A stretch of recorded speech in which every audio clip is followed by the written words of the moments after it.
Maka kata baginda Nabi, mal faqra akhsha alaikum, bukan kefakiran yang aku khawatirkan terhadap diri kalian, walakin khasyitu an tubsata lakumud dunya, tapi yang saya khawatirkan adalah dunia dan segala kenikmatannya dibentangkan untuk kalian, disuguhkan untuk kalian.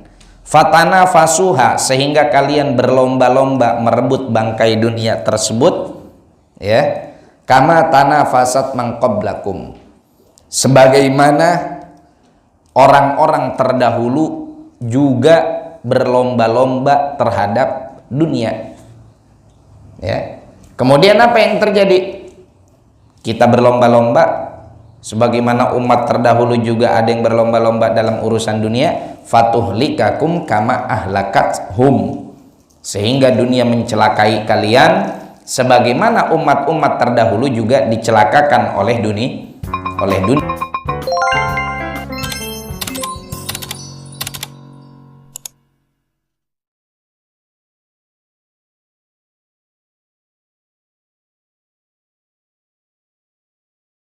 Assalamualaikum warahmatullahi wabarakatuh. Alhamdulillah, wassalatu wassalamu ala sayyidina maulana rasulillah wa ala alihi wa ashabihi wa man tabi'ahu wa nasarahu wa walah, amma ba'dah.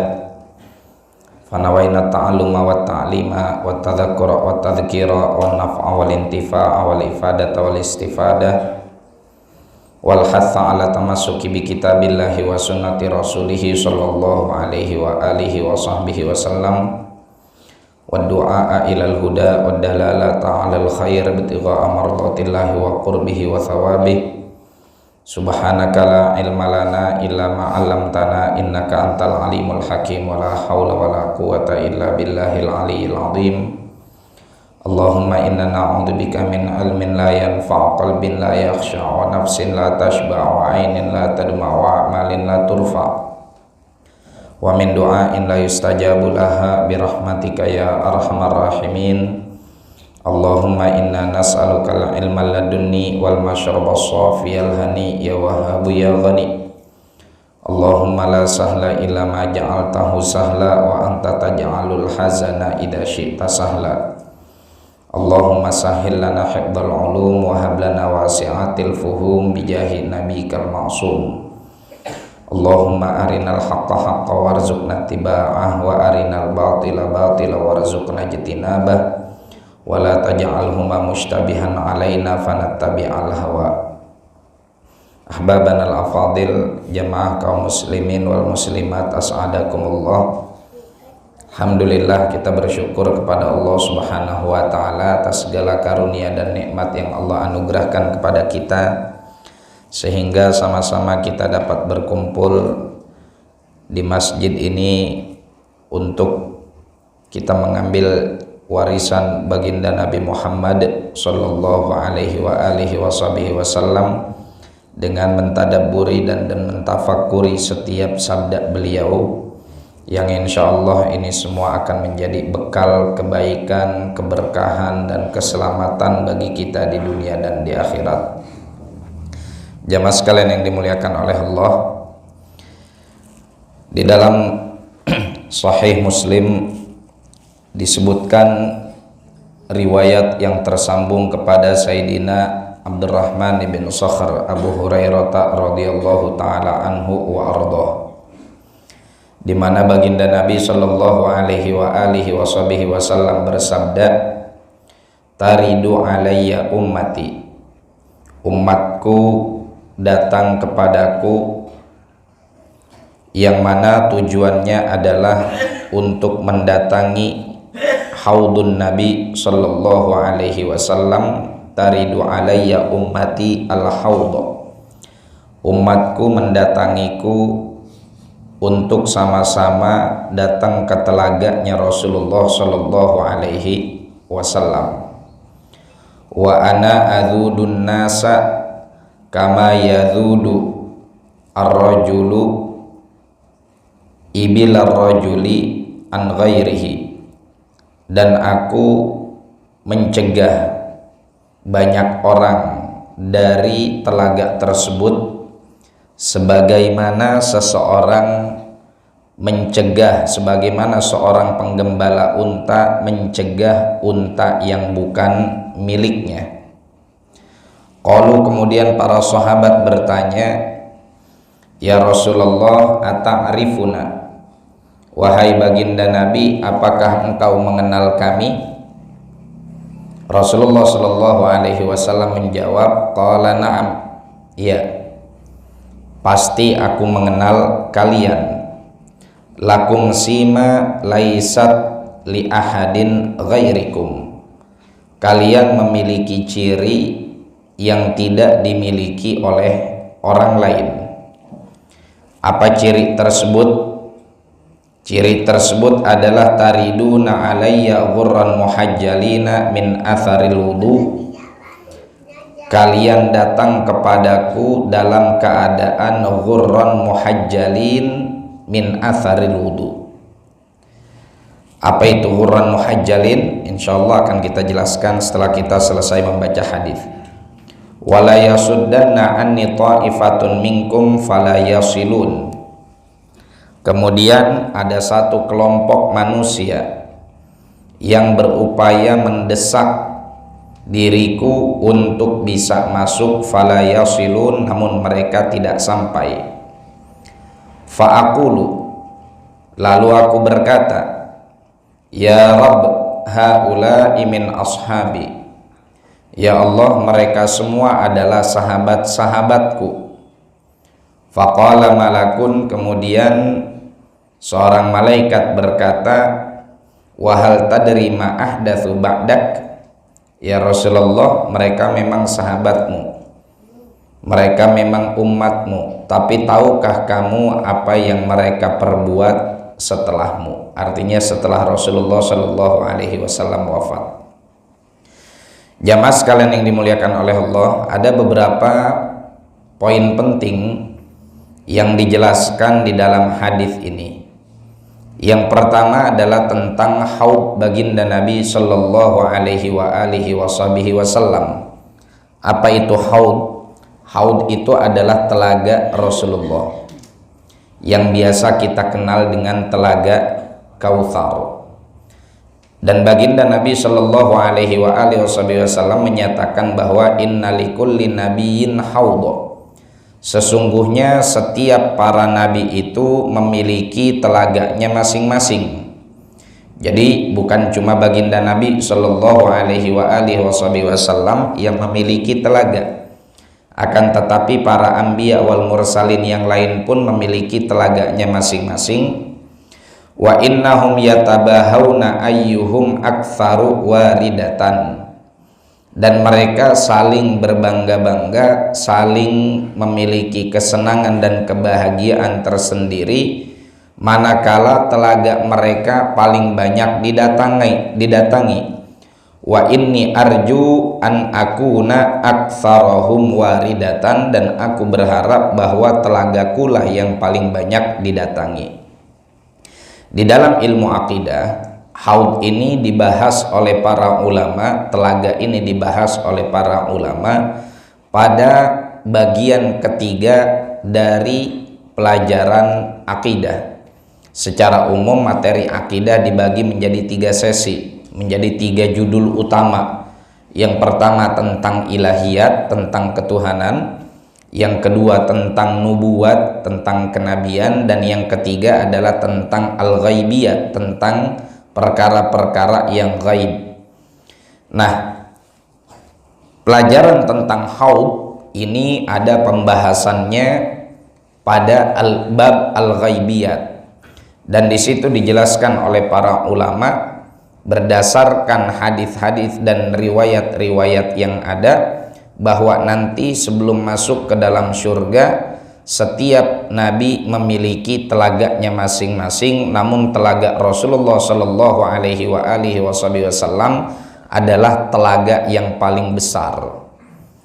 Telaganya baginda Nabi adalah telaga yang paling luas, yang bahkan para anbiya wal mursalin pun yang lain meskipun mereka memiliki telaganya masing-masing, namun mereka juga akan meminum dari telaganya Rasulullah sallallahu alaihi wasallam. Kemudian ada khilaf di kalangan para ulama di manakah letak telaga tersebut. Apakah telaga tersebut adanya sebelum surga atau telaga tersebut adanya sebelum sirat, atau setelah sirat, atau sebelum sirat, sebelum jembatan, ya. Yang pasti sebelum al-jannah, sebelum masuk ke dalam pintu surga, ya. Cuma apakah letaknya sebelum sirat atau letaknya setelah sirat, hada khilaf bainal ulama jarin. Ini perbedaan pendapat di kalangan para ulama. Al-ba'd sebagian berpendapat bahwa telaga tersebut ada sebelum sirat dan sebagian lagi adanya setelah sirat. Sebagian berpendapat adanya sebelum jembatan, sebagian lagi ya berpendapat bahwa telaga tersebut setelah jembatan. Ya, ibarat kata telaga ini semacam kayak welcome drink lah ya kalau kita datang ke hotel yang bintang 5, tapi kalau bintang 3 bawa minum sendiri. Taib. Kemudian dijelaskan juga oleh para ulama sebagaimana hadis baginda Nabi sallallahu alaihi wasallam tentang siapa yang pertama kali datang kepada haud tersebut. Rombongan pertama yang meminum dari telaga Rasulullah sallallahu alaihi wasallam dari umatnya ini siapa? Rasulullah sallallahu alaihi wasallam menjelaskan sebagaimana diriwayatkan oleh Imam Ahmad di dalam musnadnya, ya, dengan sanad kepada Sayyidina Abdullah bin Umar radhiyallahu taala anhuma wa ardahuma. Kata baginda Nabi, awwalun nasi alaihi wurudan so'alikul muhajirin. Orang yang pertama kali datang kepada telaga tersebut adalah so'alikul muhajirin, yaitu orang-orang yang lusuh, orang-orang yang miskin dari kalangan muhajirin. Siapa ini muhajirin?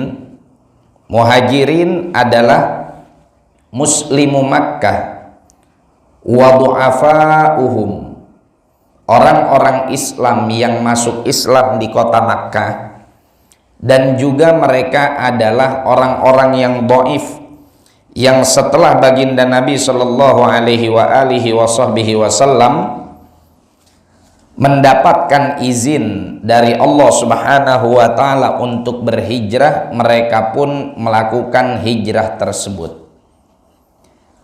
Para sahabat juga bertanya dan menegaskan kepada baginda Nabi secara pasti ciri mereka kayak bagaimana. Rasulullah Shallallahu Alaihi Wasallam memberikan clue, ya, disepil sama baginda Nabi siapa ini so'alikul muhajirin. Kata baginda Nabi, asy-sya'itsatu ru'usuhum, so'alikul muhajirin adalah mereka yang asy-sya'itsatu ru'usuhum, yang rambutnya kusut saking miskinnya, nggak sempat beli sampo, saking miskinnya nggak pernah perawatan, apa tuh kalau buat nyuci rambut ibu-ibu tuh, kerimbat, nggak punya conditioner, ya. Kalau buat bapak-bapak nggak punya pomade, nggak punya tanco, nggak punya orang aring, ya, punyanya cuman merang dari padi doang. Ya, ini asy-sya'itsatu ru'usuhum, asy-syahibatu wujuhuhum, yang mukanya pun kucel, nggak perawatan, nggak glowing, ya, kusut, ruwet, ya. Kemudian lagi ad-daniyatu thiyabuhum, yang pakaiannya pun lusuh. Kemudian la yuftahu lahumus sudad, yang mana saking kusutnya penampilan mereka, bahkan kalau mereka bertamu pun orang rasanya nggak mau buat nerima, pasti dianggapnya bakal minta-minta nih, ya, saking kelihatan lusuhnya. Wala yankihunal mutanaimat, mereka nikah pun bukan karena ingin bersenang-senang. Alladzina yu'tawna kullalladzi alaihim wa la ya'khuduna alladzi lahum, yang mana mereka cenderung lebih banyak bekerja ketimbang mendapatkan upahnya. Saking miskinnya, kerjanya capek, kerjanya serius, gajinya bercanda, kalau istilah zaman sekarang. Nah, ini jamaah sekalian yang dimuliakan oleh Allah, dari hadis ini kita mendapatkan sebuah informasi bahwa kaum muhajirin mendapatkan keistimewaannya tersendiri di hadapan Allah Subhanahu wa ta'ala dan Rasulnya untuk menjadi orang yang pertama kali mendatangi haudun Nabi, telaganya Rasulullah Shallallahu Alaihi Wasallam. Kenapa? Wajar. Perjuangan mereka beda dengan perjuangan kita. Perjuangan kita nggak akan pernah sebanding dan gak akan pernah sama dengan perjuangan mereka. Tatkala Rasulullah Shallallahu Alaihi Wasallam menyampaikan kepada Sayyidina Abu Bakr As-Siddiq radhiyallahu taala anhu wa arda, qad adzina li an uhajir au kama qala, telah diizinkan kepadaku untuk berhijrah. Sayyidina Abu Bakr As-Siddiq bilang, as-suhbah ya Rasulullah, ya Rasulullah, saya pengen jadi orang yang nemenin kamu. Akhirnya izin ini diinformasikan kepada sahabat yang lain. Mayoritas semua sahabat, ya, itu berhijrah mutakhabbi'ah, berhijrah dengan cara sembunyi-sembunyi, ya. Mereka berhijrah dengan cara sembunyi-sembunyi karena mereka khawatir apabila mereka hijrah secara terang-terangan akan dicegah oleh sonadidu Quraisy, oleh para tokoh-tokoh Quraisy, karena mereka dianggap apabila mereka berangkat hijrah artinya mereka akan pergi bersama baginda Nabi dan mungkin akan menyusun kekuatan di kota Madinah dan pulang ke Mekah untuk memerangi mereka. Maka dari itu mereka hijrah secara sembunyi, ya. Kecuali Sayyidina Umar ibnul Khattab. Diriwayatkan oleh Sayyidina Ali karramallahu wajhah, tatkala Rasulullah Shallallahu Alaihi Wasallam menyampaikan kepada sahabat tentang izin dari hijrah, telah tiba izin dari Allah Subhanahu wa ta'ala untuk para sahabat melakukan hijrah, telah tiba. Sayyidina Umar ngambil pedangnya, ngambil panahnya, lalu beliau melaksanakan tawaf wada, karena ingin meninggalkan kota Makkah. Selesai tawaf, Sayyidina Umar bin Khattab nyamperin base campnya orang-orang kafir Quraisy, pentolan-pentolannya nih, ya, pentolan-pentolannya. Apa kata Sayyidina Umar bin Khattab? Ya, man arada an yamna'ani min hijrati falyalqani wara'a hadzal wadi. Siapapun di antara kalian yang ingin mencegah hijrahku, falyalqani wara'a hadzal wadi, maka hendaknya dia duel denganku di belakang lembah ini. Sia nuani jeung aing cenah. Gelut sia jeung aing, lebok sia. Udah pas belum Pak Haji? Cocok udah ya? Ya, oleh-oleh Cianjur itu. Ya. Siapa yang berani untuk mencegah hijrahku? Kita duel di lembah ini. Makanya nggak ada yang berani, tapi yang lain umumnya du'afa, mustad'afin. Umumnya mereka itu adalah orang-orang yang lemah. Umumnya mereka dari kalangan muhajirin adalah orang-orang yang memang pada saat itu yang beriman dan berislam, ya, yang baru masuk Islam itu atau yang sudah beriman kepada baginda Nabi Shallallahu Alaihi Wasallam masih rata-rata dari kalangan mustad'afin, dari kalangan orang-orang yang secara mental jauh di bawah mentalnya Sayyidina Umar ibnul Khattab, karena 13 tahun Rasulullah ada di kota Makkah, justru yang beriman itu masih sedikit. Yang beriman pun udah masih sedikit, para du'afanya. Baru nanti setelah Fathu Makkah, tokoh-tokohnya mulai banyak yang beriman kepada baginda Nabi Shallallahu Alaihi Wasallam. Nah, mereka karena hijrah dengan cara sembunyi-sembunyi, maka nggak bisa bawa apa yang jadi milik mereka. Mereka nggak bawa harta mereka yang mereka punya. Ya, udah mah hartanya sedikit, nggak kebawa. Maka akhirnya ketika mereka berada di kota Madinah pun mereka nggak punya perbekalan yang mencukupi, cenderung kurang, sehingga banyak dibantu oleh kaum Ansor. Maka dari itu Ansor ini bukan hanya sekedar membantu mereka untuk menyediakan tempat tinggal dan menerima mereka datang ke kota Madinah. Ansor itu juga perjuangannya luar biasa. Mereka memberikan harta mereka, sebagian ada yang memberikan tokonya, ada yang memberikan rumahnya, ya. Dan bahkan sebagian lagi ada yang rela menceraikan istri mudanya atau istri tuanya untuk diberikan kepada kaum muhajirin, ya. Mungkin buat manusia di peradaban modern sekarang nganggap ini aneh, nganggap ini aneh, tapi bagi mereka ini satu hal yang biasa. Maka dari itu Ansor mendapatkan pujian secara khusus di dalam Al-Quran, wa yu'thiruna ala anfusihim walau kana bihim khasasah. Kaum Ansor itu adalah kaum yang senantiasa senang memprioritaskan orang lain dalam urusan dunia, walau kana bihim khasasah, meskipun mereka sedang berada dalam kesulitan, ya. Jadi kalau ada orang yang bilang, ngapain sih seneng banget nyenengin orang lain padahal lagi kesulitan, itu etika nggak bagus menurut dia. Menurut Quran bagus, ya. Terserah Bapak mau ngikut psikolog atau mau ngikut Quran, silahkan, ya. Taib. Soalikul muhajirin, ya, mereka ini adalah tokoh-tokoh atau manusia-manusia yang memiliki pengorbanan yang sangat luar biasa dalam loyalitas mereka kepada Allah Subhanahu wa taala, agama Allah, dan juga loyalitas mereka kepada baginda Nabi Shallallahu Alaihi Wasallam.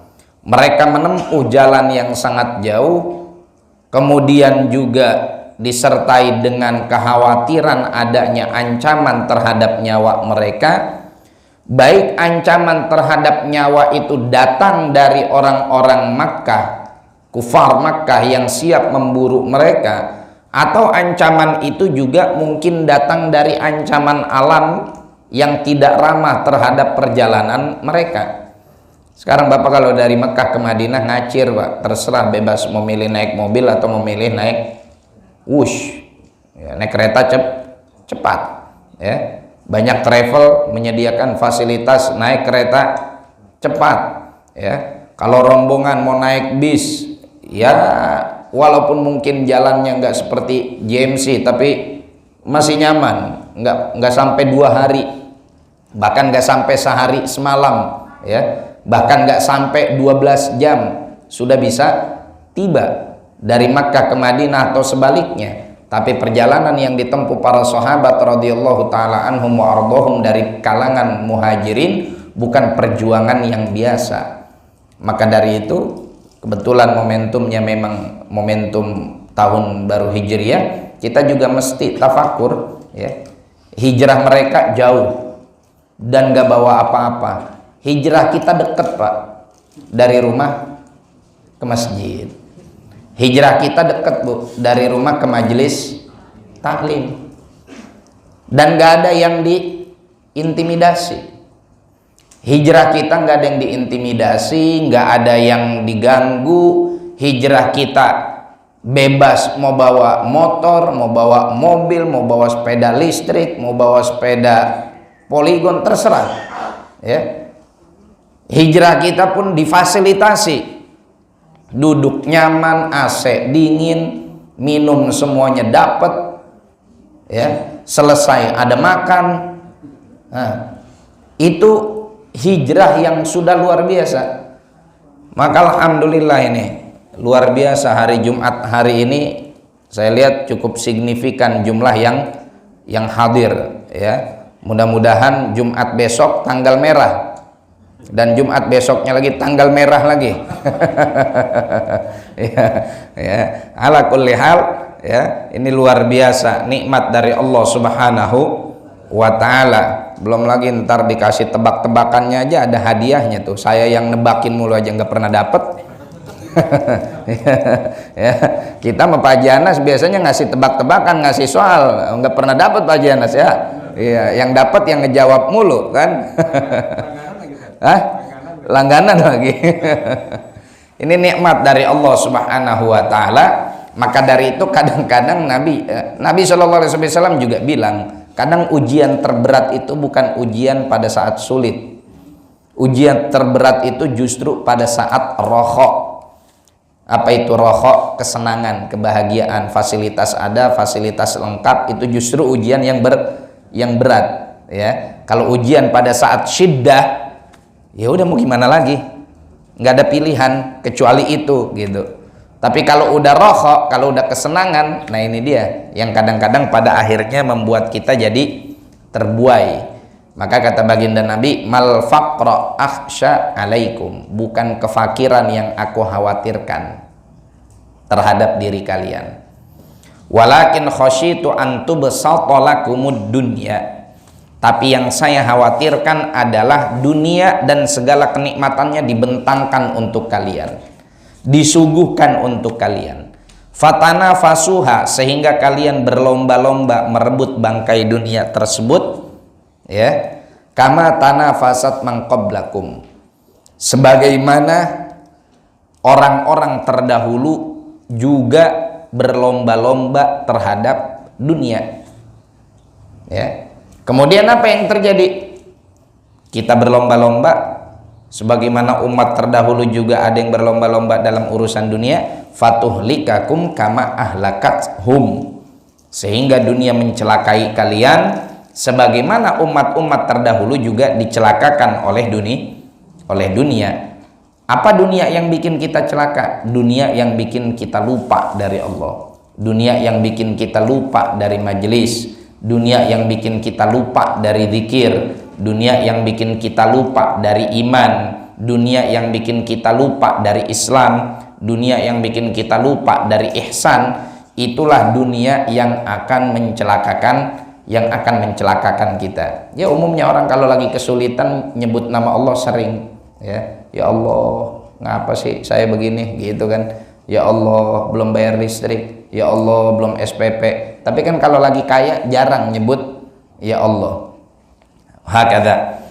Nah inilah kaum muhajirin, jamaah sekalian yang dimuliakan oleh Allah, mereka-mereka yang memiliki semangat yang luar biasa untuk kemudian mempertahankan akidah kita, mempertahankan iman kita. Memang untuk hijrah secara hukum sudah tidak ada lagi kewajibannya setelah terjadinya Fathu Makkah. Nabi SAW bilang, la hijrata ba'dal fath. Tidak ada lagi hijrah setelah Fathu Makkah. Hijrah yang mana? Hijrah yang dari kota Makkah ke kota Madinah.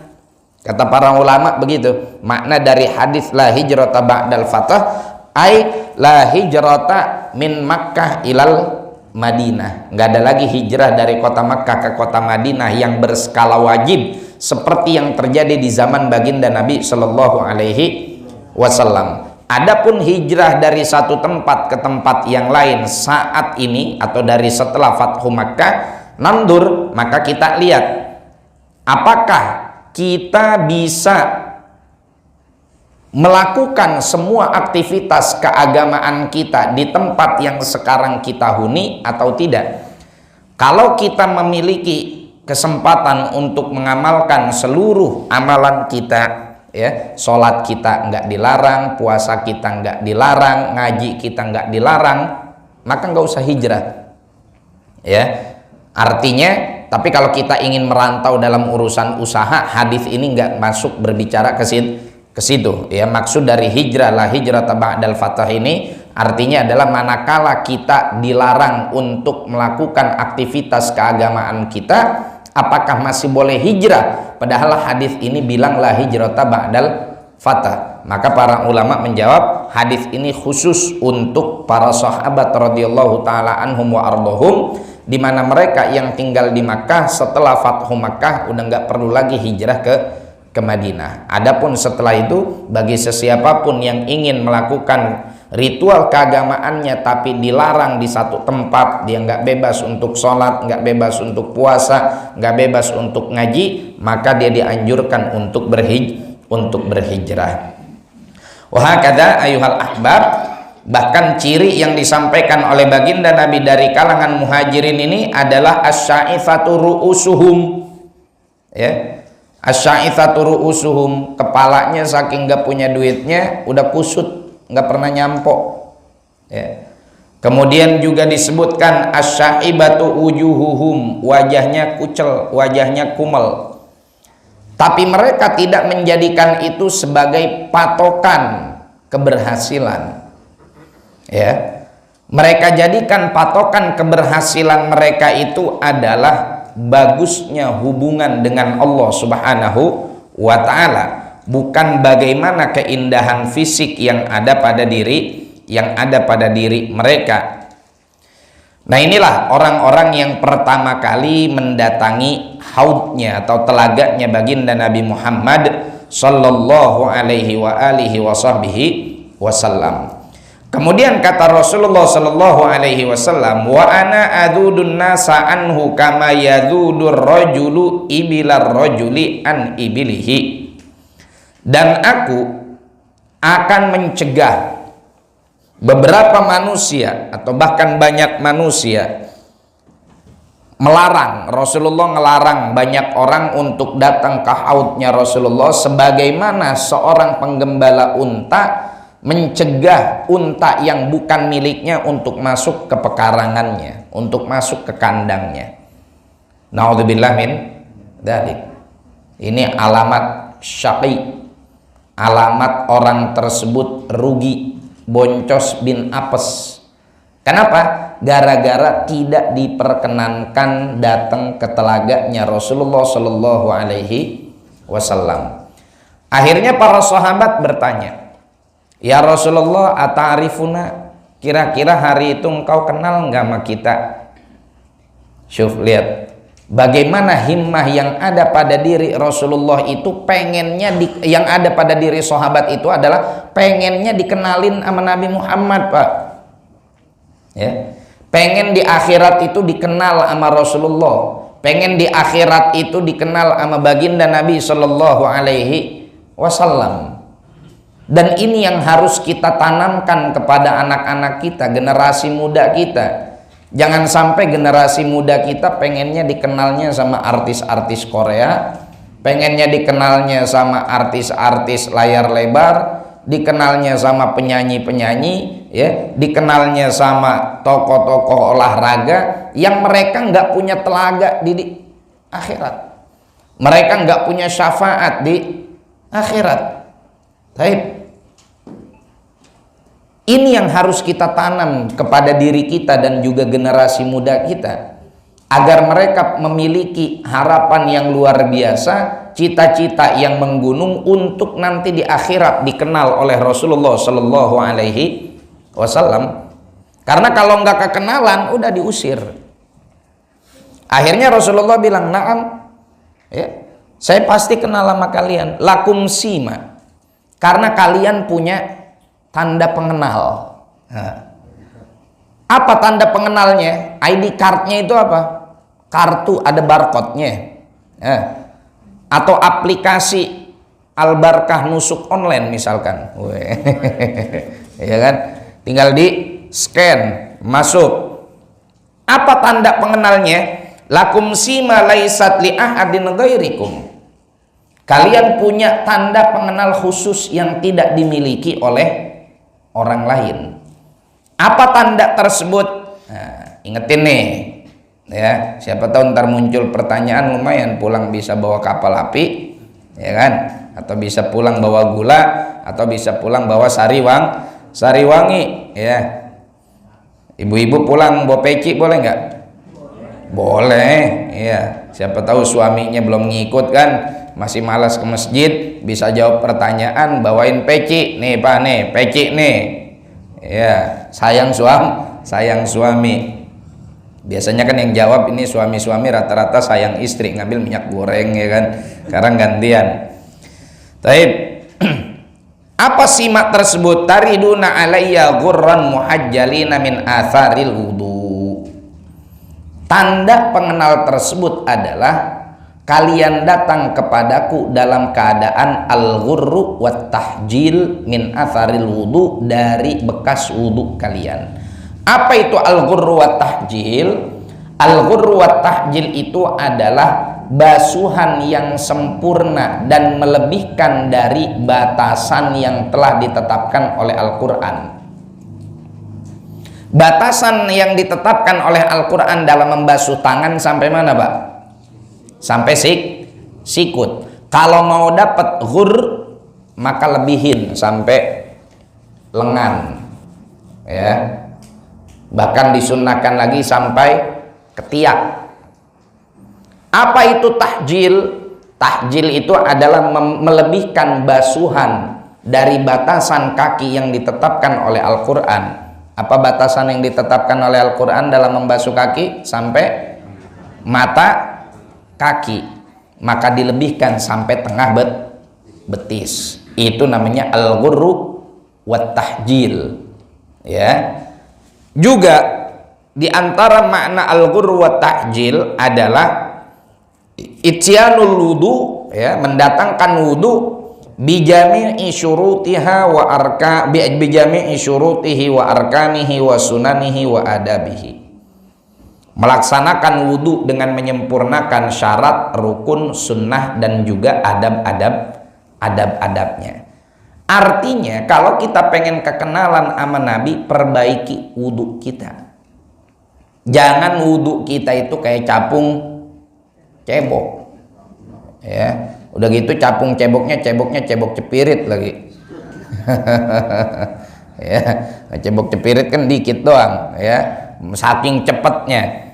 Nah, dalam wudu kita lakukan cara yang terbaik. Asbighul wudu, kata baginda Nabi Shallallahu Alaihi Wasallam, wudunya itu harus telaten, tapi bukan berarti disertai dengan waswasa.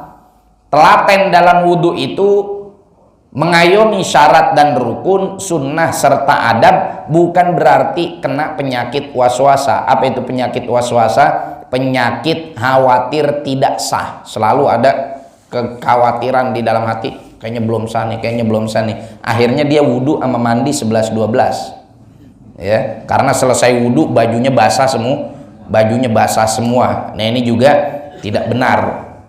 Hakada. Nah, maka dari itu semua bermula dari wudhu kita, jamaah sekalian. Orang yang wudhunya baik, biasanya sholatnya juga baik. Orang yang wudhunya khusyuk, Bapak Ibu sekalian, sholatnya juga khusyuk. Karena dia mulai dari cara dia bertoharoh terlebih dahulu. Cara dia untuk mensucikan dirinya di hadapan Allah Subhanahu wa Ta'ala, agar tidak sembarangan, ya. Sunnah-sunnahnya dipakai, ya. Di antara sunnatul wudu, baca basmalah, kemudian bersiwak, kemudian membasuh telapak tangan, kemudian madmadah, kumur-kumur, ya, kemudian istinsyaq, ya, memasukkan air ke dalam hidung. Masukin air, Pak, bukan masukin jempol. Bukan masukin jempol sama telunjuk basah, bukan. Air tuh dihirup. Wal istinsyar. Kemudian habis dihirup dikeluarin. Ini fadilahnya luar biasa, ya. Gurah harian. Kesian hidung kita nih, Pak. Apalagi di manusia modern, ya. Hidung kita banyak menghirup macam-macam, ya kan? Hidung kita menghirup polusi, hidung kita menghirup debu, hidung kita menghirup virus, hidung kita menghirup aroma perselingkuhan. Waduh, sono-sono ini. Ya, itu khusus hidung ibu-ibu itu. ya, itu khusus hidung ibu-ibu kalau lagi belanja sayuran sambil ngobrol, saya mencium aroma perselingkuhan ini dari tetangga kita. Ya, jadi supaya bersih hidungnya, sunnah untuk kemudian istinsyaq dan istinsyar, ya, dihirup kemudian dibuang. Kasihan nih, bulu hidung kita udah terlalu banyak bakteri, ya. Kemudian istiqbalul qiblah, ya, takhlilul lihyatil kathifah, yang jenggotnya lebat di sela-sela. Jenggot lebat tuh kayak gimana, Pak? Iya, jenggot mah gak ada yang bisa ngitung, pasti banyak. Ya, kecuali jenggot 3 lembar, ya, jenggot guru kungfu. Nih, dalam dobit fikih, ya, dalam aturan fikih, jenggot yang lebat itu adalah jenggot yang dia menutupi kulit sehingga kulit tersebut tidak terlihat dengan orang lain fi majlisit takhotub. Dalam jarak orang biasanya ngobrol. Orang biasanya ngobrol berapa meter? 10 meter? Enggak kan? Ya katakanlah, ya, enggak 2 meter juga nggak nyampe. Saya duduk di sini, ya. Bapak kalau lagi ke Disduk Capil, ke bank apa kemana, ya kan, lagi ngobrol sama petugas pegawai, kan dia duduk di sini, ya, mejanya kurang lebih sini. Nah, ini kalau Bapak yang duduk di sini di depan saya ngobrol sama saya, bisa ngelihat kulit saya yang tertutup oleh jenggot ini, kulitnya masih kelihatan, berarti ini jenggot belum lebat, sehingga masih wajib air nyampe ke kulit. Air masih wajib nyampe ke kulit. Tapi kalau yang di sini sudah tidak melihat warna kulit saya, ketutupan sama jenggot, berarti air tidak wajib sampai ke kulit yang ada di bawah jenggot. Cuma disunnahkan untuk ditakhlil. Nah, gitu tuh, dari bawah. Ya, disunnahkan untuk di sela-sela. Dan ini hanya ada pada wudu. Adapun mandi janabah hukumnya wajib. Karena kata Rasulullah, tahta kulli sya'ratin janabah. Di bawah setiap helaian rambut itu juga ada junub. Makanya yang jenggotnya lebat, kalau mandi junub wajib untuk di sela-sela supaya air itu nyampe ke kulit. Hakada. Nah, inilah yang disebut al-ghurru wat tahjil, ya, yang akan menjadi tanda pengenal kita di hadapan baginda Nabi Muhammad sallallahu alaihi wa alihi wa sahbihi wasallam. Wala yasuddanna anni ta'ifatun minkum fala yasilun. Kemudian ada beberapa kelompok manusia yang berupaya mendesak Nabi, pengen dapat telaga tersebut, mau dapat welcome drink sebelum masuk ke dalam surga. Fala yasilun, sayangnya mereka nggak nyampe. Akhirnya Rasulullah saking sayangnya sama umatnya bilang, ya Rabbi haula'i ashabi, ya Rabb, mereka semua adalah sahabat-sahabatku. Akhirnya malaikat ada yang jawab, ya. Apa jawaban malaikat? Jawaban malaikat adalah wahal tadri ma ahdatsu ba'dak. Wahai Rasulullah, tahu nggak apa yang mereka perbuat selepas engkau nggak ada? Apa yang mereka perbuat yang bikin mereka pada akhirnya terharamkan datang ke telaganya Rasulullah? Mukhalafatu manhajin Nabi, menyelisihi jalan Rasulullah Shallallahu Alaihi Wasallam. Rasulullah ngajak damai, mereka malah bertikai. Rasulullah ngajak untuk tidak saling putus silaturahim, saling nyambung silaturahim, mereka justru putus silaturahim. Ya. Rasulullah ngajak untuk bertakwa, mereka malah tidak bertakwa. Rasulullah ngajak untuk ngikutin sunnahnya, mereka justru malah mengikuti sunnatus syayatin. Rasulullah ngajak untuk tabkir fil jum'ah, pagi-pagian dalam berjum'at, atau paling tidak melaksanakan sebagian dari sunnatul jum'ah, ya, tapi kemudian mereka meninggalkan itu semua, bahkan tidak sholat Jumat, wal'iyadu billah. Ini yang kemudian pada akhirnya menyebabkan orang-orang tersebut terharamkan dari telaganya baginda Nabi Sallallahu Alaihi wa alihi wasallam. Mudah-mudahan kita semua termasuk golongan yang mendapatkan kemuliaan untuk bisa dapat welcome drink tersebut. Karena tuh welcome drink, Mbak, ya, Man syariba minhu la yadma'u ba'daha abada, atau la yadma'u ba'dahu abada. Orang yang setelah minum dari telaganya Rasulullah nggak akan pernah ngerasain haus selama-lamanya. Maka minuman yang ada di dalam surga pun mereka minum bukan lantaran haus, tapi minum tana'uma, minum untuk merasakan nikmat yang luar biasa. Nas'alullah as-salam wal afiyah wa an yaj'alana min ahlil jannah wa mimman warada ila haudihil maurud wallahu a'lam bissawab.